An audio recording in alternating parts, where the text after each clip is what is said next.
Derdim payır o da çoğunmuş. Hem çoğun olmadan önce kakamı derdesine kaka diyese atan derdesine. Dislapı derdi sonra kaka üstada. Bir ata diyese. Forle. Hem ors vuruyaro garre ecemizde 80 yıl bundan odal derdemizin enesi.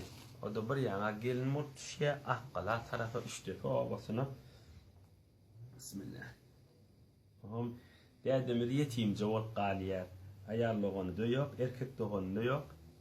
Hem şu qarrı atamız mal koyun, mal saklayan adam olansan bir da şayet da derdemiz dislapı.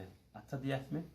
Öğrenip dislapı ata diyet. Derde bollu. O zaman ata. Bollu. So derdemiz soğan moluptur, koyun makıptır. Ondan vurulup, ondan yencilip, ondan vurulup, ondan yencilip. Ben de müdam aydardı koyulun arasında yatardım deyip ya o kırgıncak boluyardı deyip daha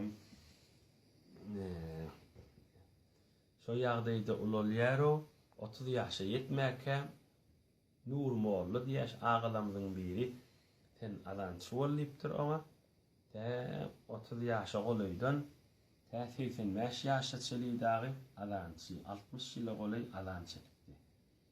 O ben ne var çay içti aydı vereyim ne mi? Ara çay içerdi tediği tıqoğurdu aşağıdan da mıdam salımdı tüvelemedi benimle. Sondan bilmem biz de vermez qara çay içi. Qara çay kaydı içmesek kellerimde açık bolýar.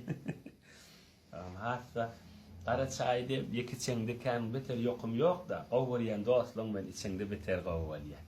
Ha Allah maksat muradını da yetirsin. Kocaman o vatın zatında muğletçiye de bereket versin.